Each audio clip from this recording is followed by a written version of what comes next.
Welcome everyone to the Fitness Center um, Lunch and Learn. We have Dr. Ryan Ball um, presenting nutrition for optimal health. Um, Dr. Ball provides holistic and natural health care to the people of the Midwest United States and beyond. Dr. Ball advocate for the use of lifestyle, diet, nutraceuticals, stress management, hormone assessment, analysis of chronic infections like Lyme, mold, and parasites, detoxification, and sleep hygiene to achieve a rehabilitation of the different systems of the body. All of these different parts of health affects how the brain and body functions. Dr. Ball is a published research author, and his work includes a paper on anosmia, the inability to smell, in a patient who also had headaches and vertigo. Dr. Ball lectures on leaky gut and the human microbe uh, at various conferences through the country. Um, I'm sorry. Mm, his education and training, his Michigan State University Bachelor's in Science and Kinesiology, learned basic science as well as how to evaluate athletes, utilizing different methods of examination. He's a doctor of chiropractor, a 4-year program of education that includes 3 separate trials, residencies, culmination of 5 set of national boards to become licensed. The program taught, amongst other things, orthopedic diagnosis and examinations, visceral diagnosis and examinations, neurological diagnosis and examination, exercise rehabilitation, chiropractic adjustment methods, and laid out background of Dr. Bolt's education in nutrition. He has a diploma and to the American Board of Anti-Aging Medicine. These credentials require a board certification access and focuses on how to prevent, dampen, or the effects of aging and age-related diseases. Um, he has an advanced fellow in metabolic, nutritional, and functional medicines as well. These credentials are through George Washington University Medical School, taught on functional, integrative, and adjunctive therapies for hormone stress regulation and adrenals, thyroid, blood glucose control, heavy metal toxicity, chemical intolerance, and autoimmune disease, and other neurodegenerative diseases, personality and psychiatric disorders, leaky gut, yeast overgrowth, small intestinal bacterial overgrowth, and heart disease, including blood pressure, congestive heart failure, cholesterol, and risk assessment. I am really thrilled to have Dr. Ball with us presenting on nutrition for optimal health. I really appreciate you. Thank you. Here Thanks, we go. Martha. All right, thank you. So we'll go on to the next slide here. So let's start off just saying nothing in this. I'm still here. Nothing in this presentation is intended to diagnose, treat, cure, or any way address any specific medical condition. And before you start any new diet or exercise regimen, definitely talk to your healthcare practitioner.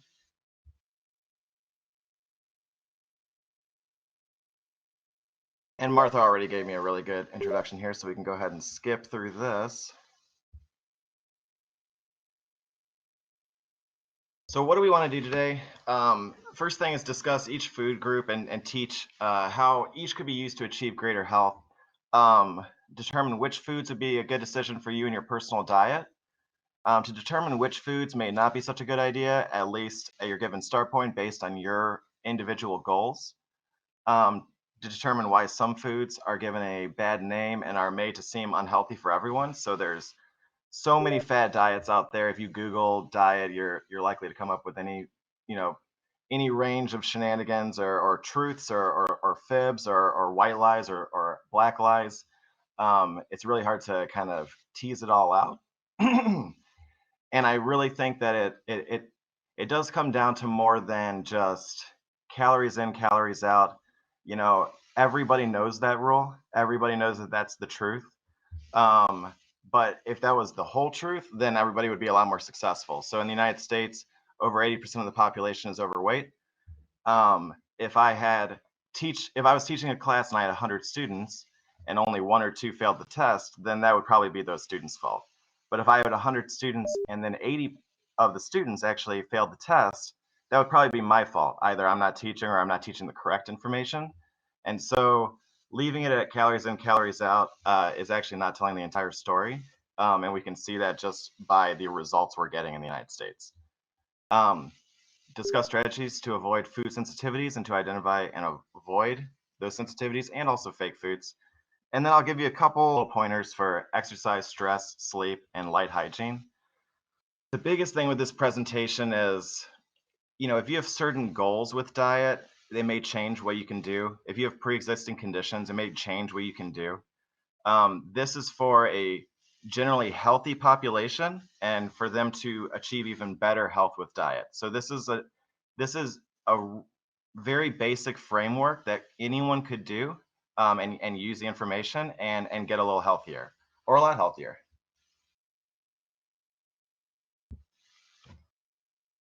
And why are we doing it? Like I said before, the internet is filled with information, and a lot of it's false, and maybe as much of it is true, but it's not true every time. And maybe one article is telling three truths and one false, and it's really hard to just tease it out because there's a lot of dogma. There's a lot of basic diet has become a sort of politics or religion with people, or money. They say never talk about those three things. Diet's becoming the fourth thing that you can never talk about because people will actually get there's some people out there who actually feel like it's an attack if if you're like, hey, that diet is actually not ideal.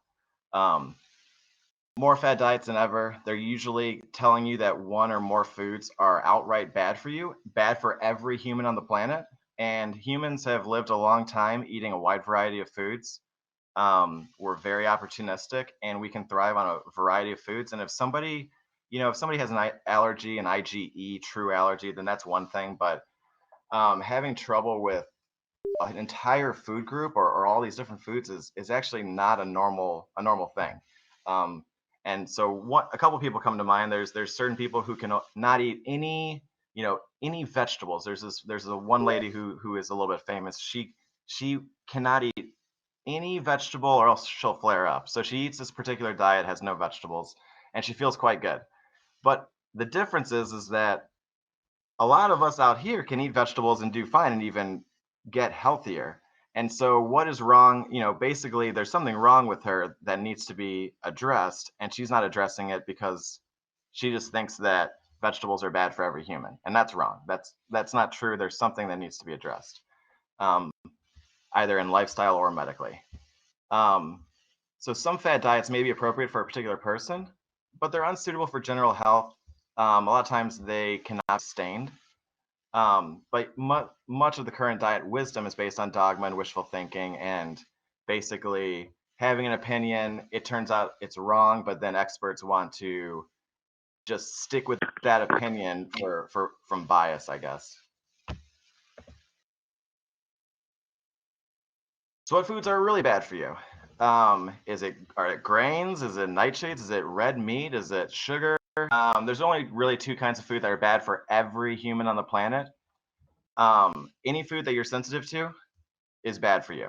So if you have a sensitivity to gluten, then it's for you. If you have a sensitivity to broccoli, then it's bad for you.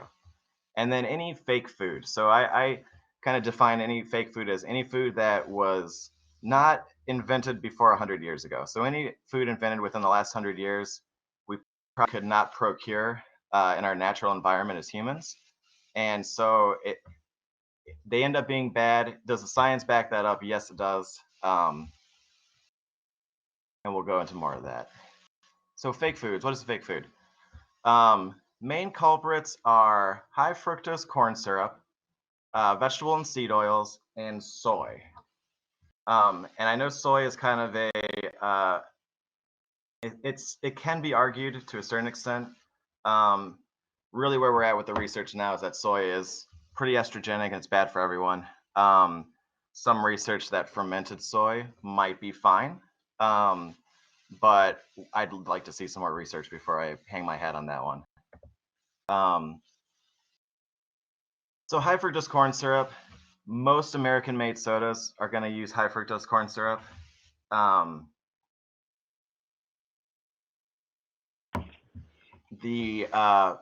it's heavily used in fruit juices, and so when you're getting juices, on one hand, most people don't know this, but juice is actually already a processed sugar. It's literally processed because you're taking fruit, you're taking a whole food, and you're busting it down to the juice, and realistically, you might be able to eat 1 or 2 oranges, and then get full. But how many oranges could you drink in a juice? You could have 2 glasses of orange juice, and that's 12 oranges or so. And so it becomes quite easy to overindulge when you're having juices in the first place. But it's become even worse now because there's a lot of juices that aren't actually 100% juice. They're actually high fructose corn syrup. And so like a lot of the brand name juices are like this. It becomes important to check your juice's label or make it yourself to be sure that it's entirely from fruit. Cranberry juice is not sweet. I don't know if you guys have ever had 100% cranberry juice, but cranberry juice is not sweet. So it is not supposed to be like that. It's mostly metabolized in the liver, which results in a lowering of ATP. That's just energy. So you'd like any tissue to make ATP. If you have a lowering of the production, the tissue's not going to do as well. And so fructose being metabolized in the liver makes the liver not do as well. Fructose consumption is linked to that increase in non-alcoholic fatty liver disease. So we see why there's the connection. We see the lowering in the energy production by the liver, and then we also see that correlation between non-alcoholic fatty liver disease and this high fructose corn syrup consumption. Epidemiologically, you see the rise in the consumption of high fructose corn syrup with that rise pretty much. Epidemiology isn't everything, but they do correlate quite well. And then we also have the mechanism to go with it. So when you have the mechanism to go with the epidemiology, it becomes a lot more important. Fructose becomes fat. So the fructose becomes the lipid precursors that become the fat that make up the fatty aspect of the non-alcoholic fatty liver disease. And I'm not talking really about fruit content of fructose. There is research that fructose, it might be ideal for the human to eat some fructose. So a little fructose from fruit, the way we would have had it anyway, it doesn't seem to be a problem. It's when you get dozens and dozens of ears of corn into the same syrup, basically, that it becomes a big problem. And then fructose also increases uric acid. Anytime you see uric acid, you're basically thinking inflammation. So I always look at both sides of the research. Are there positive studies that show high fructose corn syrup is not bad or possibly even good for you? There was one guy that I found on PubMed. PubMed is your medical database. Anyone can go on there and peruse the literature. There was one fellow who seemed to have, it wasn't necessarily, there were no studies done, it was just his opinion pieces, and they were basically saying, let's not look at high fructose corn syrup for a cause of obesity. Obesity is caused from excess calories from any source. So let's not look at high fructose corn syrup because we're not seeing the forest for the trees and blah blah blah. So basically, I said, okay, let's see your conflicts of interest, and he had unrestricted grants and consulting fees, so no limit on how much he got paid for his research, his quote unquote research that somehow got published. Unrestricted grants from Corn Refiners Association, Kraft Foods, Pepsi Cola, and Weight Watchers too, which I thought was interesting. So you have these, you have PepsiCo, you have Kraft Foods, you have Corn Refiners Association, these groups that are basically invested in creating obesity causing, fat gain causing foods. And then you have a company that, you know, says that they're all about getting people to lose weight. And you where why they're throwing in with Pepsi Cola and Kraft Foods, you know, do they get repeat customers that way? Why are they doing that? Because definitely throwing in with those companies is not really helping the obesity epidemic. Um, so the only positive research wasn't research at all. It was a guy who, because of his conflict of interest, cannot be trusted. His opinion was literally paid for by these different companies.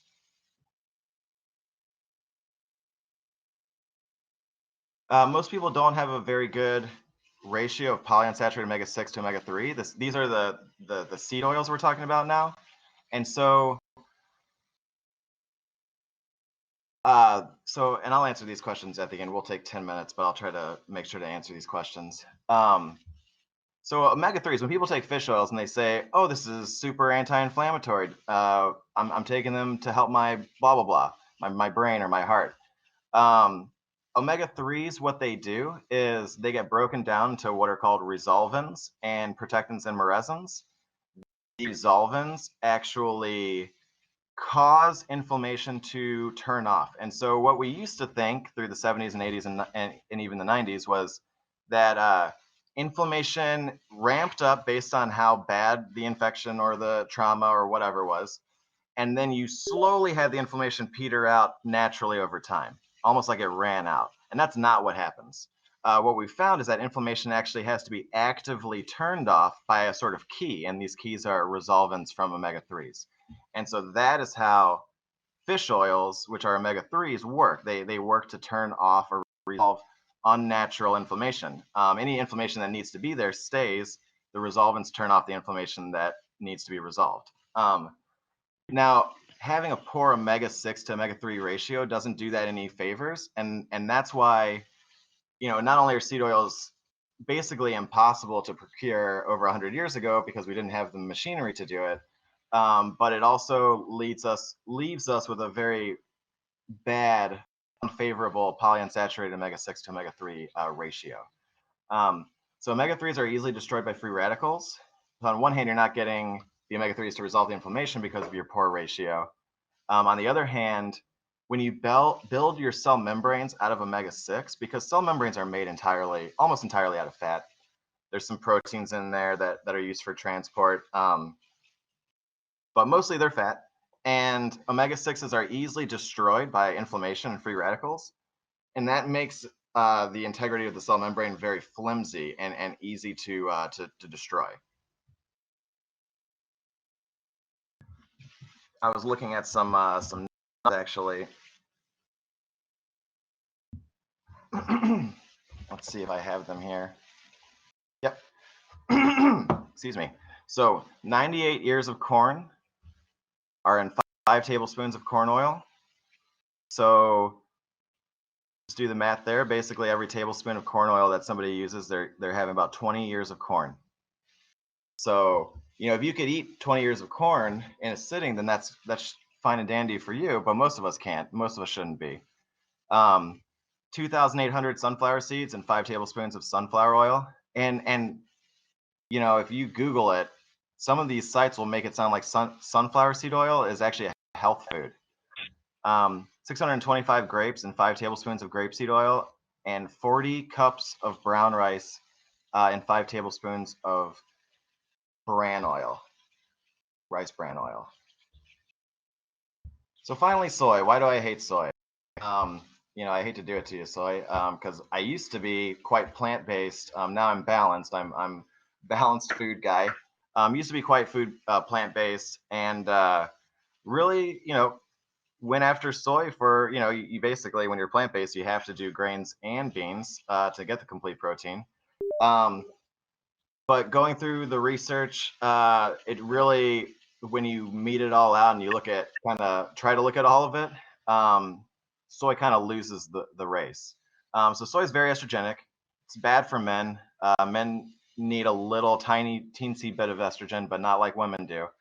Um, anytime the estrogen comes up, it's going to be inhibitory for the testosterone in men, especially xenoestrogens. Xenoestrogens are kind of just any estrogen from your environment that you don't make yourself.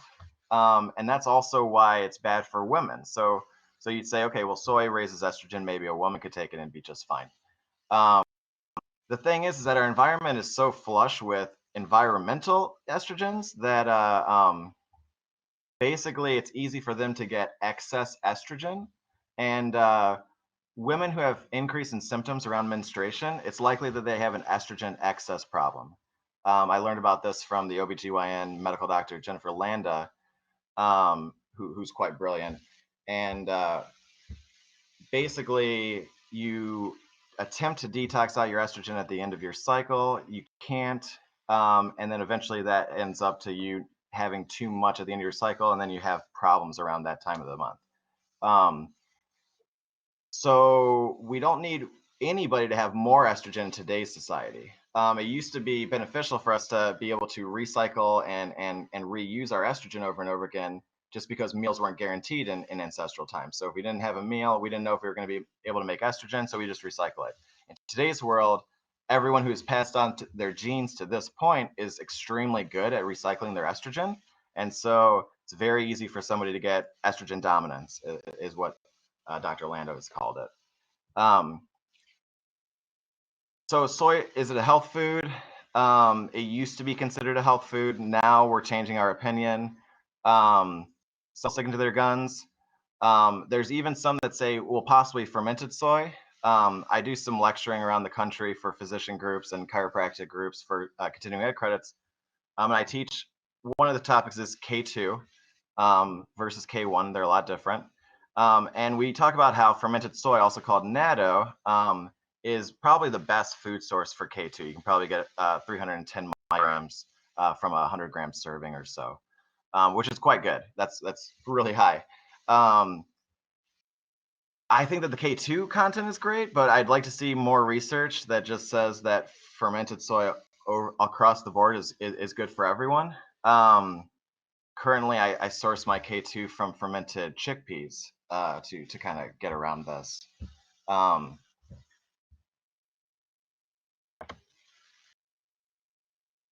So what have we talked about so far? Just, it's this easy. Don't make any other changes. Just cut high fructose corn syrup, cut soy, cut seed oils.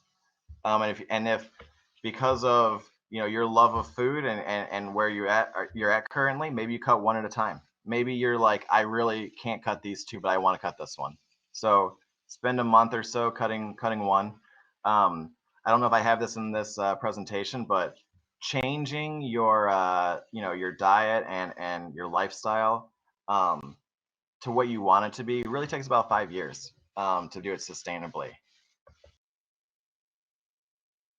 So the second rule, don't eat foods to which you're sensitive. More difficult than it sounds. It's a lot more difficult than it sounds. People think that you're going to have a sensitivity to, and you're just going to know it. It's going to be like an IgE allergy. So let's talk about, so true allergies are IgE. That's like you go into anaphylaxis. That's like when somebody gets a bee sting and they need to get an EpiPen, or else they're going to get in trouble. Same thing with true food allergies. A lot of times, if somebody has a true food IgE allergy, they're going to very much struggle when they eat it, either anaphylaxis or something really bad. When we talk about sensitivities, though, they're a lot harder to see. They're not IgE. They're mediated by these other ones called IgG, IgA, and IgM. These are immunoglobulins, but they're just proteins in the blood. But they're mediated by these three. And the thing about sensitivities is, if let's say somebody has a sensitivity to gluten. Let's just throw gluten out there because gluten gets the kind of the brunt of everything these days. So let's say somebody does have a sensitivity to gluten. If they eat it every day, they may never know that they have a sensitivity. They may never, they may not eat bread and then a little bit later get sick. And the reason for that is because the body purposely downregulates the immune response to the food if you eat it every day. So if you're eating wheat every day and you have a gluten problem, your body basically eventually says, well, I must live in an environment where only wheat is accessible, or wheat is one of the main food sources and I can't get around it. And since that's the case, I don't want to burn my own house down, so I'm going to lower the inflammation that I cause.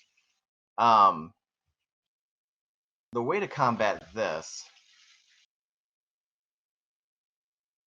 the first way to tell if you have a sensitivity without cutting foods is just to test for it. You could do a blood test. And so the best way to do it is to look for IgG and IgA antibodies to particular foods. And this method of food sensitivity testing has been found in multiple studies to be only 1% variable, so it's extremely accurate. Now, there is another type of food testing that is very inaccurate. And so when you look up food testing on Google, oh, it's very accurate. Oh, it's very inaccurate. Well, there's two types. One's very accurate and one is very inaccurate. The inaccurate one uses what's called cell swelling. And basically, it's really bad. Doesn't work at all. It's about 68% variable in one study. There's one study where they basically took blood from individuals and then they took blood from those same individuals that day, that second.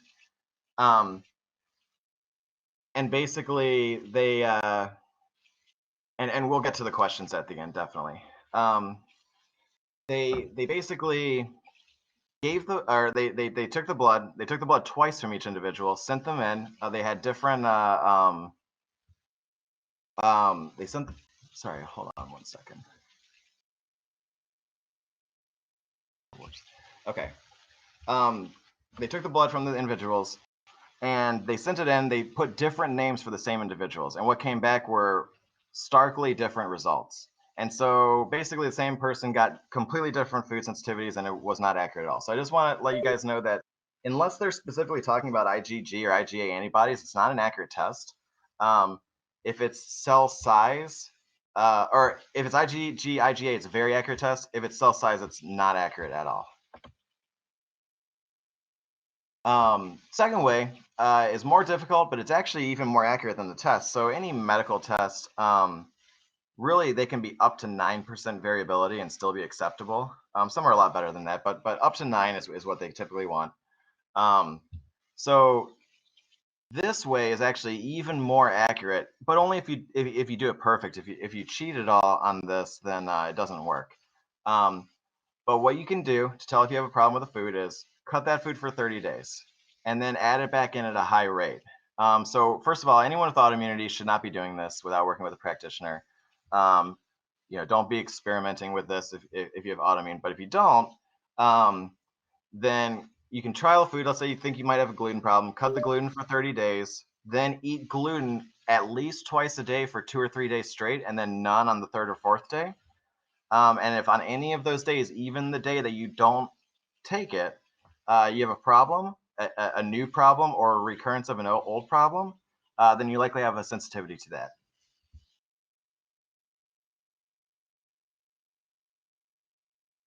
So don't eat fake foods. Don't eat foods to which you have sensitivities. And the ways to do that are either blood tests through IgG, IgA panels, or you can do an elimination diet. Sometimes people with elimination diets, they do all the foods. They do as many foods as they possibly can, and they save, they eat one vegetable and one meat. So maybe they pick beef and broccoli, and then they add foods one at a time after that. That's really hard to do. On the other hand, some people do one food at a time or one food group at a time. It takes a lot longer, but it's possible to do that. One food group is kind of really nice to do. Doesn't make it too hard. One food at a time is kind of too slow. So let's talk about these different food groups. It seems like I haven't found a food group that hasn't been attacked, within the last 3 years by some sort of fad diet. So let's just go through all of them and try to get some positivity going for them. Grains are first. Grains really get a bad rep. Partially, there's some evidence that we didn't really access grains before 10,000 years ago. So some people have the stance that they're unnatural for humans to eat, and there might be some truth to that. some distinguish between refined grains and whole grains. So we all hear the slogan "healthy whole grains," and then we have the refined white grains, and typically the recommendation is don't do the whole grains, don't do the white grains, do the whole grains. So there are some negatives to grains. The first is they have a super high glycemic index, which means they spike blood sugar very badly. Um, you know, anyone who's wearing a continuous glucose monitor knows that when they eat bread or rice, it doesn't do too well.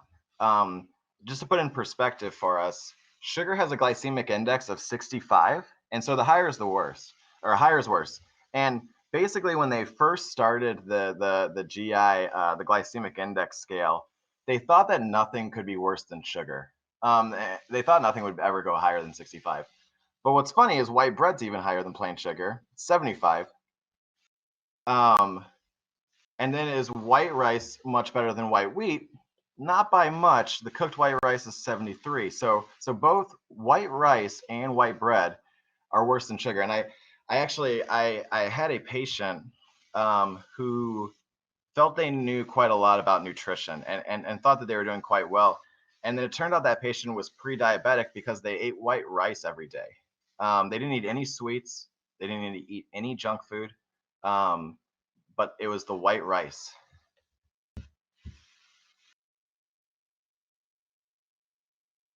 So that's the refined white grains. So what about the whole grains? Because they're healthy whole grains. I've heard the tagline. So we talked about the white bread had a glycemic index of 75. Whole wheat bread has 74. So white bread 75, whole wheat bread is 74. They're both sugar. They're both worse than table sugar in glycemic index. Brown rice has a glycemic index of 68. So still worse than sugar, but still kind of a lot better than white rice. So then the thoughts are, why have we promoted the whole grains? And it really comes down to nutrient level and fiber. Oh, we're still on negatives of grains continued. So we'll continue on the negatives. Whole grains contain polyunsaturated fats. White grains actually do not. Whole grains do contain anti-nutrients that inhibit the absorption of minerals, and so those are the phytates. So people say, okay, well, I'll do the whole grains because they have way more minerals, but then those whole grains also have anti-nutrients that prevent the absorption of minerals. So, does it all meet out to just the same as the white rice did or the white grain did? Maybe, and maybe you're avoiding some of those anti-nutrients. And so when it comes to grains, whether you choose whole grains or white grains, actually comes down to who you are and what you have on board as far as pathology or goals. Grains are common sensitivity and autoimmunity. If you are underweight, grains are super helpful for gaining weight.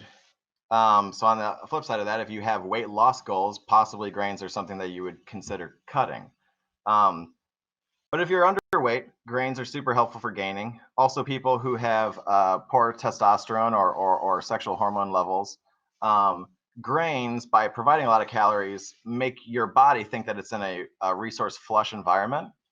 And this sometimes causes the hormones to respond favorably. So you can imagine that if you were constantly running from polar bears, or if you're, if you wouldn't really have time to think about reproduction. If you're in a building and it was on fire, you're running out, you're not really thinking about reproduction because of the stress and the amount of danger. There's no time to eat, there's no food, there's only time to run away. But when everything calms down and there's lots of food everywhere, then your body is like, okay, well, we'll shift over into reproduction mode. And when you're like that, you do have more favorable sex hormones like testosterone and good things like that. So most professional athletes, most college athletes are going to have some, amount of grain on board just to make sure they get enough calories, just to make sure that they can actually support the body and what it wants to do. So stop them if you have weight loss goals. Keep them if you want to gain weight. What I was going to say earlier is that typically typically, if somebody has a lot of sensitivities on board, they're going to do better actually with refined grains than the whole grains, just because a lot of times what the sensitivity is to is to the protein, and then people can not do well with the phytates, or depending on what the plant is, the oxalates, or these different anti-nutrients. That's just more things for them to be sensitive to, and so a lot of times people who are super sensitive need to do more of the refined grains if they are even doing grains. Um, on the other hand, the whole grains do have more nutrients, more fiber. Now, if you're going for nutrients, whole grains don't stack up to vegetables or meat or nuts at all. So really trying to optimize nutrients, it's pretty unnecessary to try to go for the whole grains, because all the nutrients that whole grains have are found in other foods, but at even better and higher quality or quantity and quality in some ways. Um, Beans, legumes. So we'll start with the good stuff. Beans are the king of fiber. So I will say that fiber pretty much always aids whatever microbiome is there at that time. So if somebody's already dysbiotic, but they already have a bunch of bad stuff in their gut, giving fiber may actually be bad, but they should know quite quickly. You'll basically know right away. Now, on the other hand, when it comes to bowel movements and fiber, some people can increase fiber and get much better bowel movements. On the other hand, there's people who actually get worse bowel movements with more fiber, and they paradoxically need less fiber to get better bowel movements. So the whole, give fiber for constipation every time, it doesn't work every time. It does work a good amount. It doesn't work every time. So basically, if you're having that trouble, trial up and down on the fiber and your fiber intake. You'll pretty much find that there's a sweet spot for you. Um, just know that if you take fiber and you get worse, that's not uncommon, and it may be that you need less fiber, or it might be that your constipation is unrelated to fiber.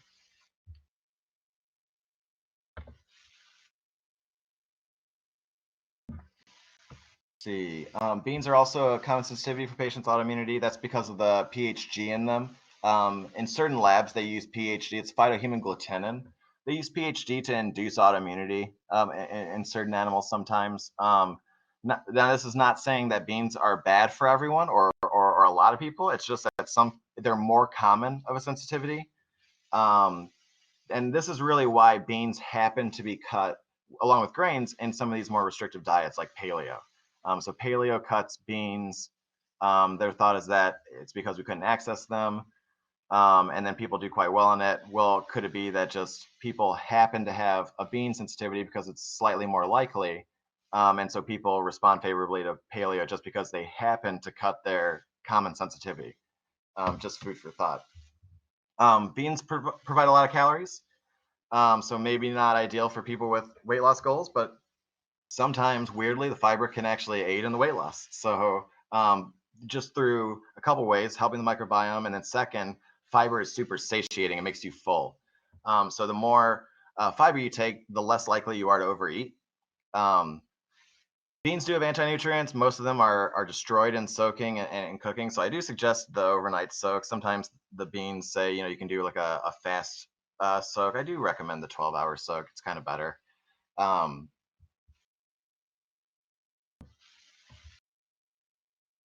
Dairy. So there's lots of different opinions on dairy. Depending on who you talk to, dairy could cause cancer. It doesn't. I'll just tell you that right now. But depending on who you talk to, it could. So I mean, the first thing I always hear people say is, because it's like, why would we ever drink the milk of another animal? And how could ancestral humans have ever accessed that? But if we're to believe the archaeological studies, it looks like we actually had dairy for almost 100,000 years. So dairy for about 100,000 years, grain for about 10,000 years. So dairy does have more history with humans. Now the thing is they are very, very common sensitivity.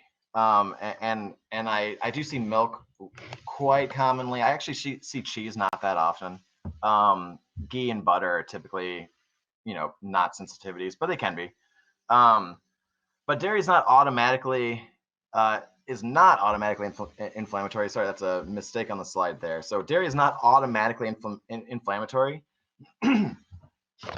It's only inflammatory for people who have sensitivities. So if you do not have a sensitivity to cheese or to yogurt, I suggest eating it because it is a good source of nutrients. It's a good source of probiotics. It's a good source of protein. And actually, we have too little protein in today's society. And so if you don't have sensitivities, then I would continue to eat it, just like any of these other foods. If you don't have a sensitivity and you don't have weight loss goals, then any of these foods are going to be just fine for you. Great source of protein. We actually are eating too little. And I mean, there's some people who say, oh, we have plenty of protein. Plenty of protein to prevent sarcopenia, I guess. You know, if somebody eats a bowl of cereal for breakfast, it's almost no protein. You know, they're doing their cornflakes and skim milk. It's not protein. And then you eat your lunch and you maybe have a bag of chips and a dessert and an apple and a sandwich with one cold cut on it. That is not high protein either. Finally, people for dinner may have a bit of protein. Just to give you a heads up, people really optimize out at about 1.6 grams of protein per kilogram of body weight. And so divide your weight by 2.2 and then multiply that by 1.6. So if somebody weighs 220 pounds, divide by 2.2, it's 100 times by 1.6. So they need 160 grams of protein. 100 pounds, 80 grams of protein.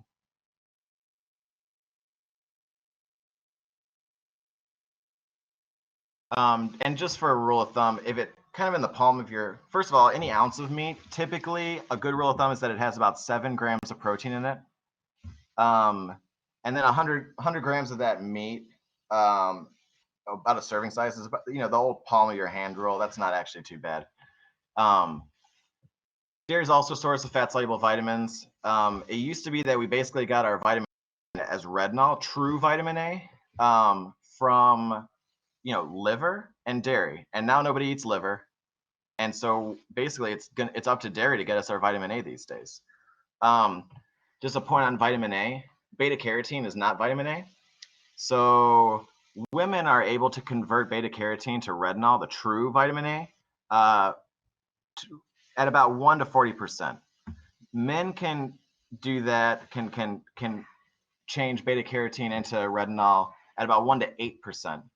So women a lot better than men. But either way, you're not getting that much vitamin A from the beta carotene that you're eating.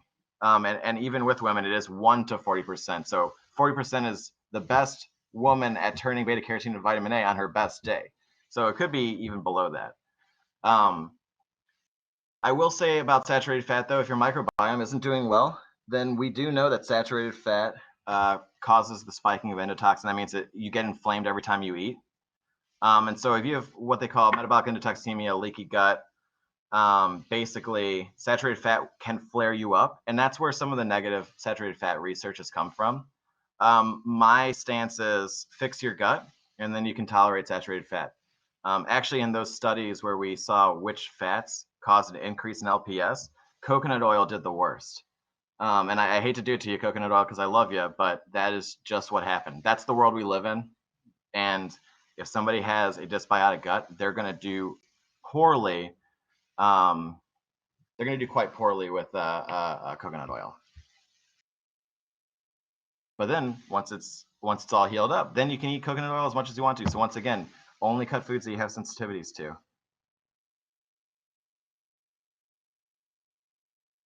It's common to have gut problems with dairy. Once again, saturated fat. It's a more common sensitivity. It's very common, especially milk. So lactose is the most common, then casein. Whey protein is actually very rare.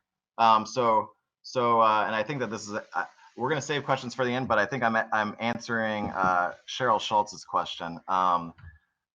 So what about protein shakes? They're usually, if they're from dairy, they're whey. They usually don't have any casein or lactose in them. Whey protein allergies are extremely rare. And so typically whey could be safe. Could somebody still have a whey sensitivity? Sure, that everything is on the table.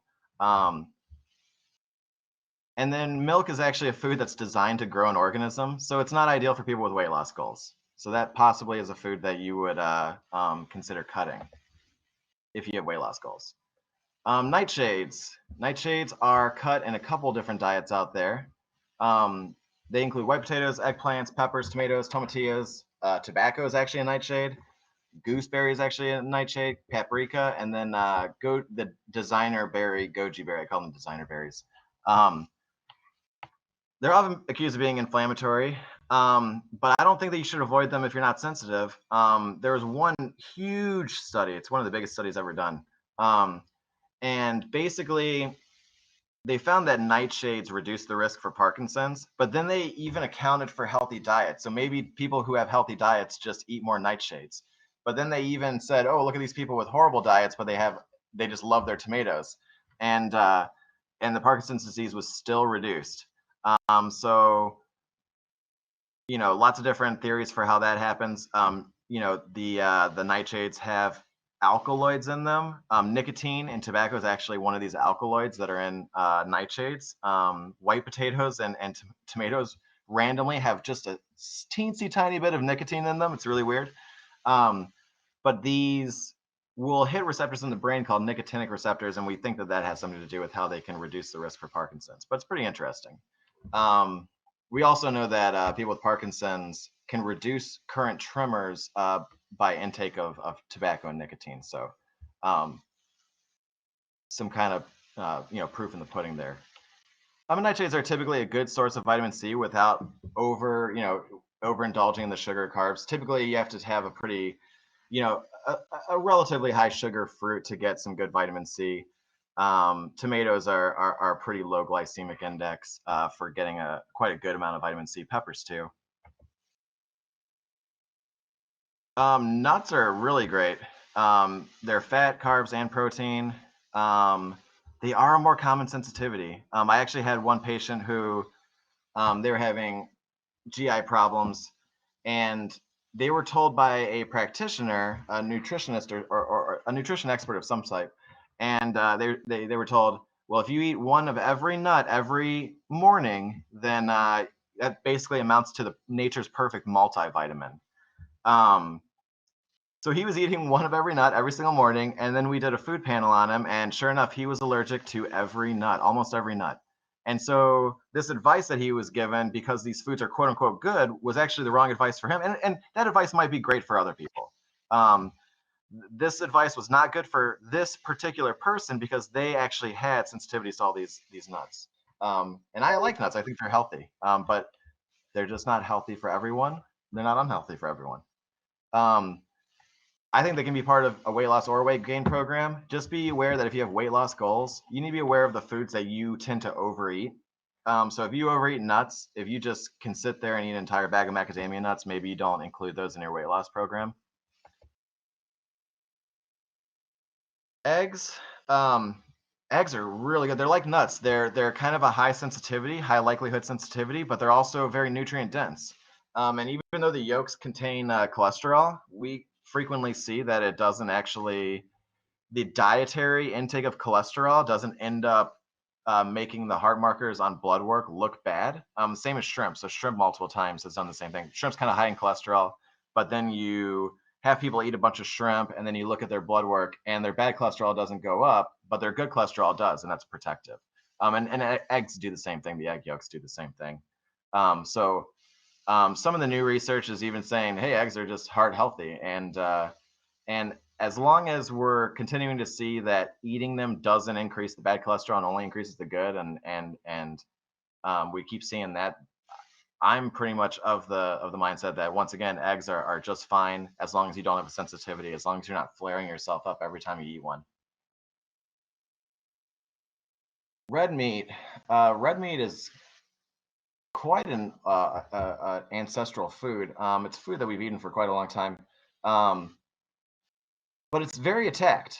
And we talk about red meat here. When I'm talking about red meat, I'm not talking about pork or chicken, even though a lot of people think of pork as red meat. I'm talking about ruminant animals that eat grass and turn it into protein and monounsaturated and saturated fat. And so the animals that have that ability are cows, deer, goat, sheep, buffalo, any of these grazers. one of the biggest pros of red meat, it's very low likelihood for sensitivity. Also, as we've discussed, saturated fat is only harmful in people with dysbiosis or leaky gut. So it's actually a good source of saturated fat. If you can tolerate saturated fat, you do want to eat it. It is an essential fatty acid for a reason. It's almost impossible to mount a Th1 response without saturated fat on board. And so Th1 is your ability to kill pathogens. And so, sometimes you get a vegan patient who, for whatever reason, wasn't eating coconut oil, and they're, having trouble taking care of their own infections. And obviously, if they have, infections, they should be under medical care, but simultaneously, they should be trying to up that saturated fat. And obviously, for a vegan, you do that from coconut oil. Red meat's a great source of protein. Just a fun fact, animal protein is much more biologically available to humans than plant protein. So plant protein is only about 20% as biologically available to humans as animal protein. And that's just the world we live in. So you look at gorillas and you look at cows and you say, how are they so strong? Well, that's because the protein in grass and cellulose and plants in these undigestible fibers for humans is biologically available for them. So they can actually take cellulose. We would poop it out. They don't. Their bacteria turn it into nitrogen, which turns to protein, and then they turn the rest of it into saturated monounsaturated fat.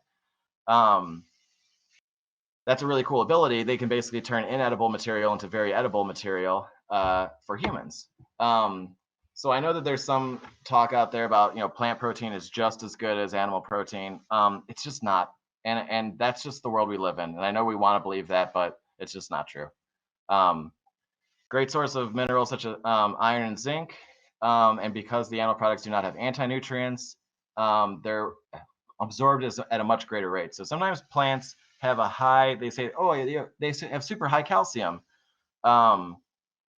But really all the calcium is bound to oxalates. So are you really absorbing any of that calcium? And a lot of times not. A lot of times those oxalates are just running through the kidney and wrecking that and then getting peed out or pooped out. So ruminants, they can have the ability to turn indigestible cellulose into protein and good fats. They also can turn polyunsaturated omega-6, which we talked about earlier being harmful, into monounsaturated and saturated fat. And that becomes important because when we eat chicken or pig, if they're fed soy and they're fed high omega-6, then their fat will be high omega-6. A ruminant, on the other hand, can be fed high omega-6, and their fat will still be saturated and monounsaturated because of their ability to ferment those.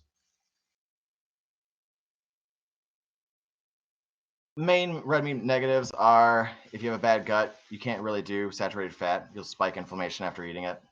And then cut if you're sensitive. Can people have sensitivities to red meat? Yes. Supposedly the lowest amount of I'll get to that later. Actually, we'll talk about that later. So pig and chicken, once again, they're as good as the feed they were given. So if they are fed crap, then they will be a very low quality product. I also just want to say that chickens prefer to eat meat. They prefer to eat worms and bugs. They do not prefer to be vegetarian fed. And so what's happening is these chickens are fed the cheapest feed that we can find, which is corn and soy. And then the people who market it are really good with words, and so they flip it into it's a positive thing. They say, "Oh, these are vegetarian-fed chickens." That is not what the chicken wants in nature. That's not what the chicken wants in captivity. The chicken would like to eat a balanced diet. It does not want to eat corn all day, and that it eats an entirely vegetarian diet is not a positive for that chicken's life. So fruits. Are fruits always good? People who need to keep blood sugar spikes to a minimum maybe shouldn't do some of the very high glycemic index fruits. A lot of the tropical fruits, because there's more sunlight, they have more energy, and so they produce more sugar. So mangoes, pineapples, bananas, those are kind of the ones that come to mind. Grapes have a lot of sugar, but for some reason, I don't see people having problems with it so much. So trying to figure that one out. But for the most part, most fruit does have a better GI than sugar, whereas most of the grains did not. They were worse than sugar. Watermelon is a noted exception. Watermelon's quite high. It's pretty much there with the grains. But example, once again, sugar was 65, peach is 43. But fruit still has a lot of sugar, and so I just want to make that point too, that if you have weight loss goals, or if you are trying to keep your your sugar spikes to a minimum, you probably shouldn't be having too much fruit. To put it in perspective, a Snickers bar has a GI glycemic index of 43. A peach also has a glycemic index of 43. Snicker bars are obviously less healthy for you than a peach, but if you're trying to keep your sugar spikes to a minimum, then it's important to avoid that. Great amount of fiber, great amount of vitamin C, and fruits are very, very low anti-nutrient. And so unlike grains, beans, and veggies, there's a very low likelihood of sensitivity to fruits. The reason for that is plants actually want us to interact with their fruits. They don't want to punish basically, plants make their fruits bright and colorful so that animals are attracted to them. They eat it, and then they throw the seed or the pit or whatever away from the tree so that the mom tree and the seed don't compete for resources. So basically, they want us to interact with their fruits. So they don't want to make us pay for eating their fruit and spreading their seeds for them. They want to, basically, it's like a reward. It's like, thanks for, throwing my apple core away from me. Here's some apple meat. And then vegetables. I really like roots, especially non-white potato roots. Sweet potatoes are quite good. Very low likelihood of sensitivity for the roots. Cruciferous, I've seen cruciferous sensitivities, but they're really good for you. Sulfur is actually really important to take in for a variety of reasons. And then leaves and stems. So this is like your celery or your spinach. The great thing about leaves and stems is that they're full of water and they're full of fiber, and so they make you quite full. And so you don't overeat when you have a lot of spinach or these other things on board. Are they really good, sources of nutrients? I think they're really good sources of some B vitamins, especially folate, especially when they're uncooked. I don't think they're a very good source of minerals because of the anti-nutrients. You really have to cook them down to kind of break those.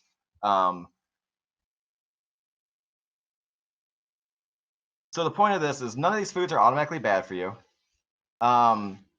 So I've seen people with broccoli sensitivities on blood work. So it's possible to be sensitive to any food. Some people can even eat gluten and have no problems. Some people can eat dairy and have no problems. And so these people probably should be eating those. They should be eating a variety. And then it all changes and depends on weight loss goals or weight gain goals or specific sensitivities, or if you have different diseases. So fruits are typically healthy for everyone, but if you're trying to avoid spikes in blood sugar, maybe you avoid them.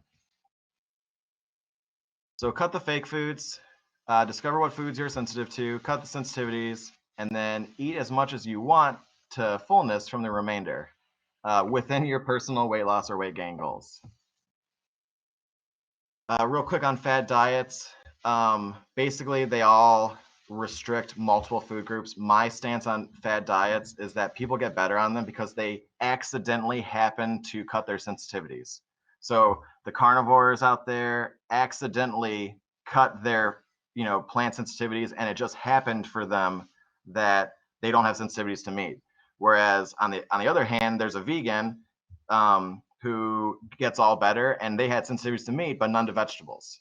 Keto, they had sensitivities to high sugar foods, but they didn't know it. So I think a lot of these just come down to they got lucky, and really we should be a lot more individualized in our approach because people don't have the same set of sensitivities. And somebody might be sensitive to every bean except one, and so they can eat that bean. And why wouldn't they, unless they have weight loss goals? I'll even say that there's one there. So carnivore is the more outrageous version of keto. And there's one medical doctor who had his coronary artery calcium score done, and it was 0. He had no calcium in his heart arteries. Then there's another vegan doctor who also has a 0. And so they have very different diets. One's only eating meat and one's only eating plants, and both of them have the same result. What do they both do? They cut fake foods, and they cut their sensitivities. That's the similarity. Exercise, I promote diaphragm breathing. The best way to do it is just close your mouth and breathe through your nose. So unless you're speaking or eating, always breathe through your nose. And that, it's crazy, but it might be crazy enough to change your life.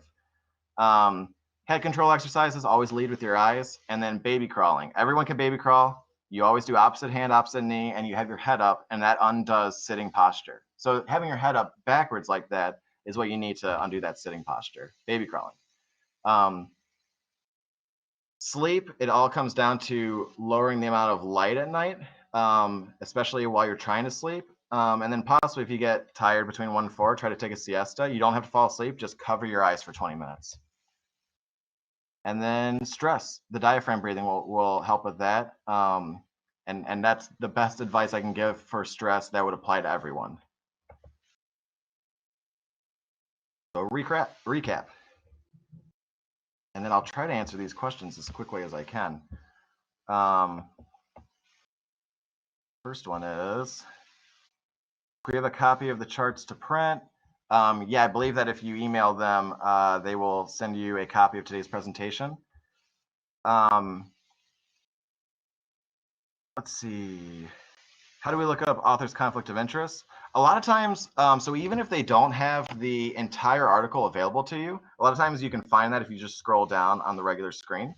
You can also, so they'll have it usually at the bottom of the abstract. Now, if they have the full page or the full article available to you, a lot of times you have to go to the kind of the bottom of the article. So sometimes it's even easier to find when they don't provide the entire article for free. But you just scroll until you find it, basically. What are good alternatives to seed oils? What do I use? I use fruit oils, so that's coconut oil. Avocado oil is kind of my favorite because it's higher heat than extra virgin olive oil, but it still has the omega-9, the monounsaturated. So avocado oil is my favorite right now because it's just quick. It's already, I like that it's liquid. Super, good monounsaturated, fairly low poly, and high smoke point, so you're not burning it like people, can burn extra virgin olive oil. What about protein shakes? I believe that question refers to the dairy section. And once again, whey protein is super rare. If you do have a whey sensitivity, then pea protein is typically the most hypoallergenic, and then the next bioavailable. Although I will say hemp protein looks quite bioavailable. It's coming around.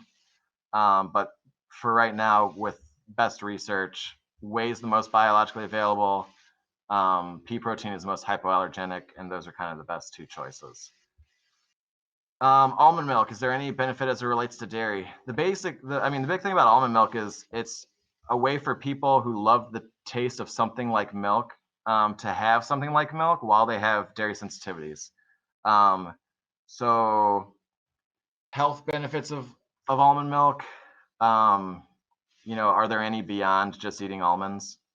Probably not. Also, does it lead to you over consuming possibly almonds the same way that you could over consume fruits and fruit juices? Maybe. I will say that we're starting to see some maybes that maybe the almond industry is the reason why honeybee populations have dipped. Although they're making a comeback now, so that's quite nice. And that was a lot of effort on everyone's part, so good job there. So I'm a little iffy on the almonds. I do like to eat them. I like almond flour. Almond milk is totally fine if you don't have a sensitivity. It's just, I don't know that it has any benefits over regular milk, unless you have a sensitivity to milk. Yay for Michaela Peterson for bringing red meat back into the spotlight. So she can only eat meat, and she can't eat any plants, or else she goes into a horrible autoimmune flare, and that's unnatural. She needs to get something fixed. So she has problems on board if she can't eat a piece of broccoli or a piece of spinach without diving into autoimmune flare, because the rest of us humans are super resilient. And so I'm glad that she's found, something that works for her and makes her life livable, and that's great. Personally, if she was in my family, I would really encourage her to try to figure out that problem and address it rather than just say, well, I'm just going to be an all meat person and that's good enough, and I'll just let my problem sit there, because that problem's still there. Lynn Hoagland, did I miss a reference to an acceptable oil? Once again, I like fruit oils: coconut, avocado, olive, and then I like some of the animal fats. I like tallow, and I like, depending on the source, I like lard. Where can you get a blood test to test your sensitivities? I test my patients through Cyrex labs. That's who I use. Sometimes a patient can get, I find that Cyrex Labs is the best because Aristo Volchdani, he just has the biggest background in immunology. He's 40 years as a PhD in immunology. He gets called into other labs to make sure they're doing things right. They value his input, and he's lectured at all sorts of medical schools all over the place, all sorts of hospitals, and has advised many hospitals. And so it's just he's a great resource, and I really trust his lab. His lab does so well. What about vinegar? Depends on where the vinegar is from. So, if you have a sensitivity to red wine, maybe you don't use red wine vinegar. But I like vinegar. I think apple cider vinegar and red wine vinegar are all pretty good as long as you don't have problems with it. Any tips for iritis? So when I was 13, I had uveitis and acute iritis. So I don't know if it would depend on the type of iritis and where it came from. If it's autoimmune, we could talk about it. But that's what I battled with at 13. But I haven't had to take a steroid since I was 18. So that's about 16 years of controlling my autoimmune condition without steroids and without flares. So I have not been blind since I was 14 or 15.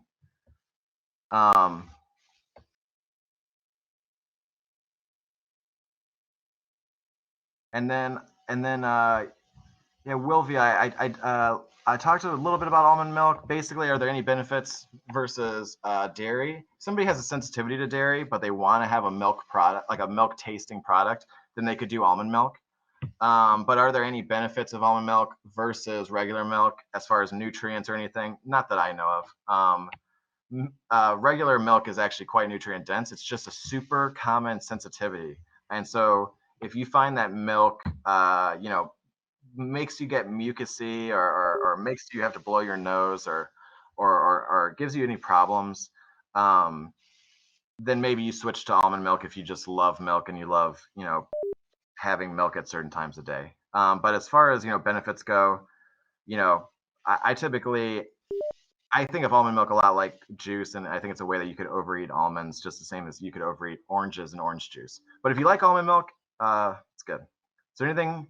Is there anything harmful in seafood or fish? So I really like seafood. I think seafood's probably one of our best options as far as getting tons of nutrients at once with a very low likelihood of sensitivity. IgE true allergies are kind of common, are more common in shellfish, but pretty much people know they have those as soon as they eat the first one. With the harm, I will say that I have found high mercury in people who eat tuna at least weekly. So if you're going to eat the big fish, the big giant fish, swordfish, tuna, grouper, these are not fish that you have to totally avoid, but I wouldn't eat them every week. I wouldn't eat them all the time. Crustaceans are actually super helpful for you. They're actually very healthy. They have astaxanthin in them, which is extremely anti-inflammatory. Also, we talked a little bit about shrimp raising good cholesterol earlier. The fishy fish, the smash fish, so that's salmon, mackerel, anchovies, sardine, and herring. They are the best sources of omega-3, and they're also quite small, except for the king mackerel. But the rest of them are all quite small, which means that they have less likelihood of having that heavy metal burden that the big predator fish have. Also, bivalves, which are mussels, oysters, clams, and scallops, they are like nature's multi-mineral. They're extremely lean protein.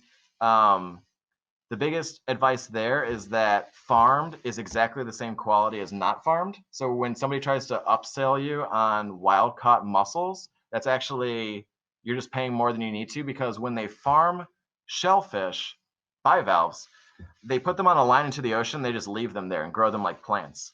And so they don't hurt the environment at all. They don't change the environment. There's no additives. There's no fertilizers or anything. And they're literally in the same environment as the wild caught. They're just on a line. And so you save money by buying just the farmed mussels, clams, oysters, scallops versus the wild caught. And they're the same exact quality. Fish vary wildly in quality, widely. So like if you have farmed salmon, that's way worse than wild caught salmon. But if you have farmed mussels, that's the exact same as wild caught mussels. Is my point there. So some of the fish maybe, but like even tuna, I like tuna. I'll eat tuna once in a while. People who eat a can of tuna twice a week may end up, after years of doing that, they might end up having a problem. Can you be tested for food allergies or sensitivities while not eating that food?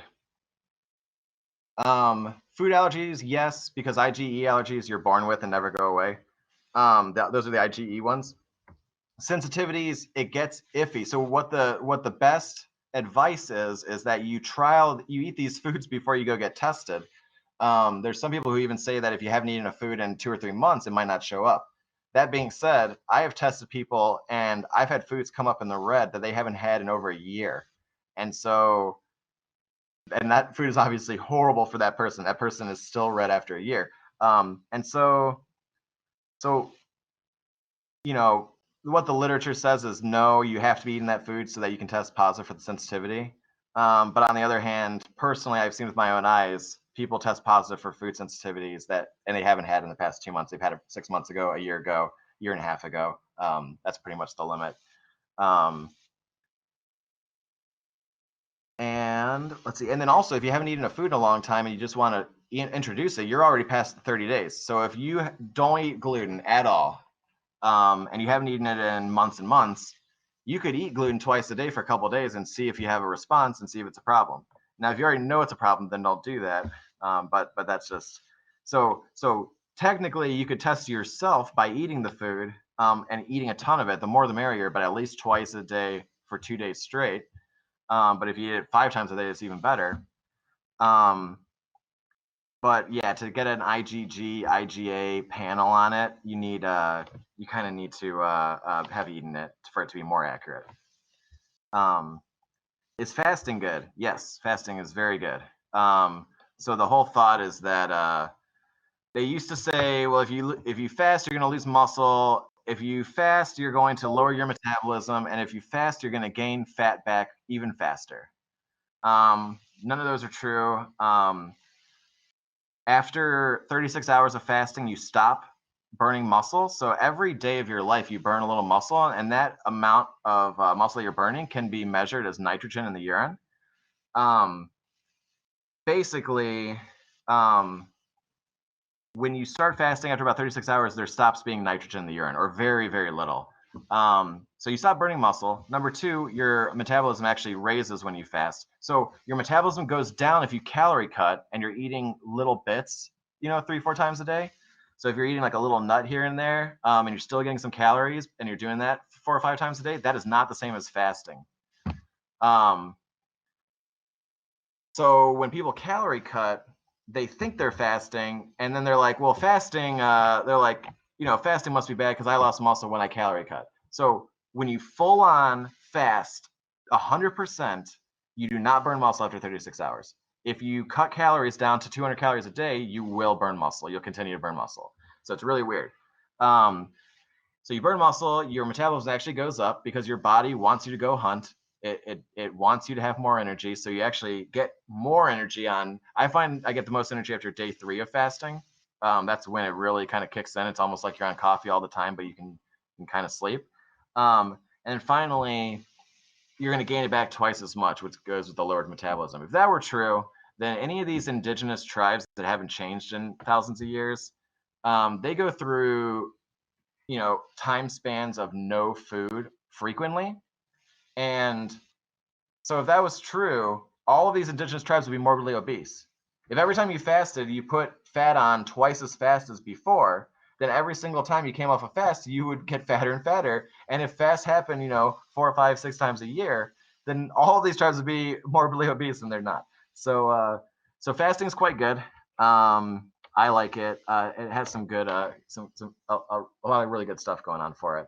I will say there's fasting mimicking diets that supposedly make it easier. I have only found that fasting with water, with salt water actually, fasting with salt water is actually a whole lot better and easier for me than doing any of the mimicking diets. And it's free, so you don't have to pay whatever hundreds of dollars to fast.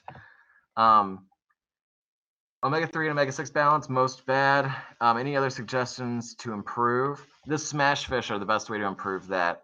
So you could eat salmon a couple times a week. When I say smash fish, that's an acronym for salmon, mackerel, anchovy, sardine, and herring. So any of those fish have very high amounts of omega-3. And really, eating them a couple times a week is really good. The more the merrier. People get worried about testing omega-3 and omega-6 and well, what if you overdid it on omega-3? Starting out, you probably couldn't overdo it on omega-3, especially from food. Starting from where most people are at.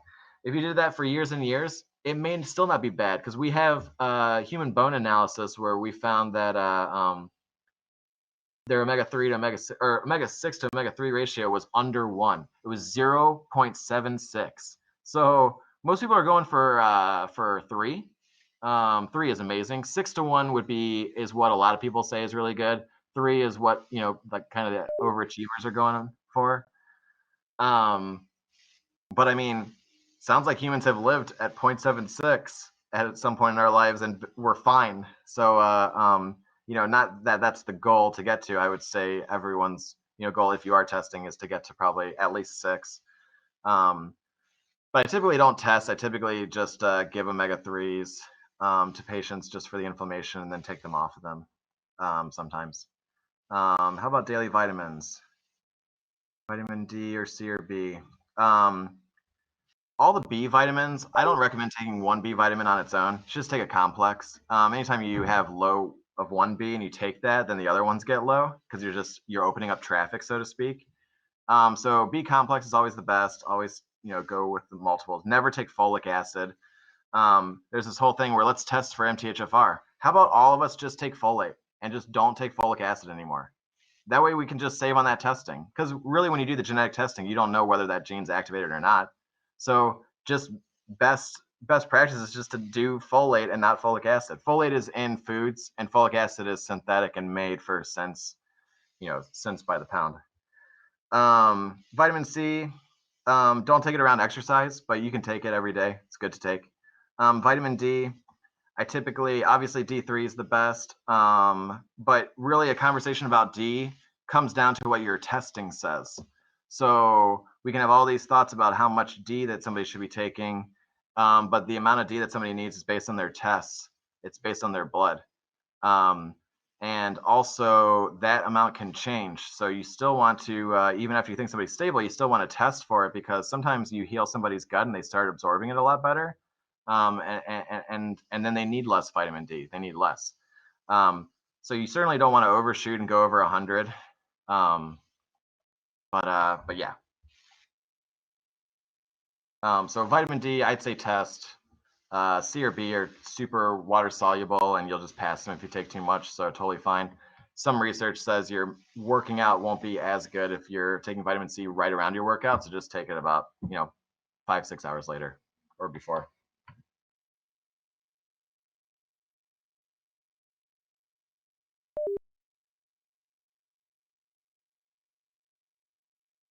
So what is the ideal length of fasting? Different for everyone. And so, I mean, the best is the amount that you can go. So yeah, different for everyone. Some people will do what's called intermittent fasting. They'll eat one meal a day, or they'll limit their hours. That actually doesn't have all the benefits of fasting. That only works because of calorie restriction. So it's just harder to eat more in one meal than it is in 3 meals. So if you try to eat all your calories in one meal, you're going to eat less. And multiple research studies have shown if you do same calories in one meal versus 3 meals, you basically gain or lose the same amount of weight. So it's the same. Now with extended fasting, you kind of do want to make it 24 hours. You kind of at least 36 is when you start getting what's called autophagy. So most people get autophagy. That's when your body starts disassembling proteins it's not using and then putting them into building, maintaining muscle and other good things. And that's really quite good because sometimes your body can autophagize cells that are not acting right. Like there's some research that they will autophagize the precursors to cancer cells. And so they'll just disassemble the cancer cells because they need the protein and put that right in. Um, also, um,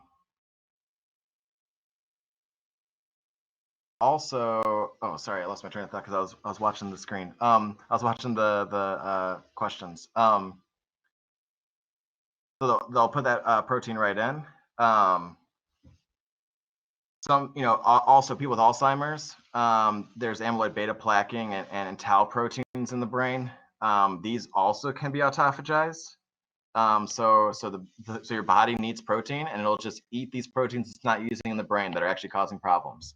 So not saying that fasting is the cure or the preventative for those diseases. I'm just saying that as an adjunct therapy, it can be used while the person sometimes can be used, while the person's going into medical treatment, before medical treatment, during medical treatment. Walter Longo is a researcher in California. He's found that doing in his research studies, he finds that if humans, will fast 5 days going into their chemo, that the chemo works quite a bit better. So different, yeah, I guess, Martha, different lengths of fasting for different people. I used to say if somebody was, good enough and healthy enough to fast and they were my patient, and they wanted to, then I used to say go for as long as you can, and that did work pretty well. I'm a little bit more reserved these days. I don't do that anymore. I do more like one day every now and then. Ashwagandha has very good research for raising testosterone. Fenugreek is only okay. Ashwagandha, so cortisol, high cortisol for a really long time can eventually tank testosterone. There's multiple proposed mechanisms for why that happens. But ashwagandha regulates cortisol through the hypothalamus, and that's the way that it helps testosterone. So turmeric versus Motrin, curcumin, which is the active, it's the active compound in turmeric. It was found, I think this is a research paper in 2017. It might have been 2016. It's fairly new, but they found that turmeric was better than ibuprofen at reducing joint pain in osteoarthritis, not rheumatoid. So I like turmeric. I also, even though I typically don't like, I don't mind NSAIDs. I definitely don't like prolonged use of NSAIDs, which is just what the bottle says. It says don't use it for a long time. So, I'm not going outside of what the bottle recommends. But I do like baby aspirin. Baby aspirin does a lot of the same things that fish oil does. They make Resolvins. So even though that's an NSAID, I kind of like it. And I don't just like NSAIDs either. Sometimes people take them for too long. But yeah, I like turmeric. The research would that 2017 study would indicate that turmeric is a little bit better than Motrin, and also it's not harmful for the liver, so that's always a plus. Any other questions?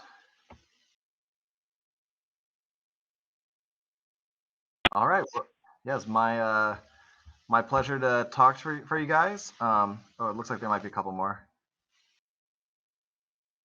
Yeah, definitely. Yep, my pleasure to talk to you guys. And if you have any questions, you can just reach out to my website and just go over to the contact form and just fill out the form and send me your question, and that'll be totally great.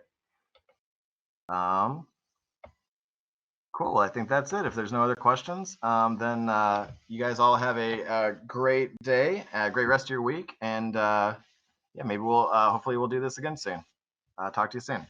Thanks, Ryan. Mhm.